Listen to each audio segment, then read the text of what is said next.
Ticket counter ও ফটকে এই ভিড়ই বলে দেয় ছুটি উপভোগে ছুটছেন তারা। ৩০তম ঢাকা আন্তর্জাতিক বাণিজ্য মেলার দ্বিতীয় শুক্রবার সকাল থেকে মেলায় আসতে থাকেন দর্শনার্থী। একসাথে 16 জন মানে ফ্যামিলি একসাথে সবাই আসছি। বাণিজ্য মেলা শুরু হওয়ার পর থেকে রেগুলারই আসি, প্রত্যেক ইয়ারে আসা হয়। মেয়ের জন্য কসমেটিক নিছি, নিজের জন্য ব্লেজার নিছি, ছেলের জন্য ব্লেজার, ওয়াইফও ব্লেজার কিনছে।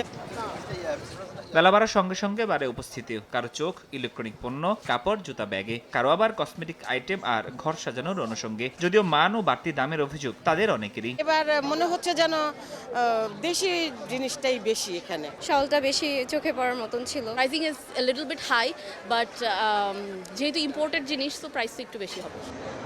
বিক্রেতারা বলছেন, মেলার শুরুর দিকে সাড়া না পেলেও এখন দিন দিন ক্রেতা উপস্থিতি ও বিক্রি বাড়ছে। ক্রেতা টানতে কেউ কেউ দিচ্ছেন আকর্ষণীয় মূল্য ছাড়। শুক্রবার শনিবার একটু চাহিদা বেশি থাকে কাস্টমারের। শুক্রবার ইনশাল্লাহ মোটামুটি ভালো হইতেছে, এখন দেখা যাক এরপর থেকে কি হয়। বেসিক্যালি 1200 করে বিক্রি করি, কিন্তু অফার হিসেবে আমরা 1000 টাকা বিক্রি পাম্প। আগে ছিল 1800, এখন আমরা ফ্রাইডে উপলক্ষে আজকে 1500 টাকায় সবগুলো জুতা দিচ্ছি।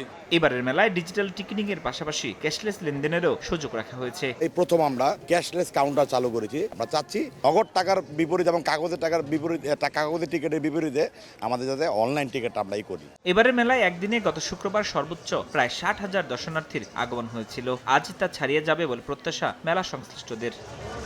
ফরহাদুর রহমান, সময় সংবাদ, ঢাকা।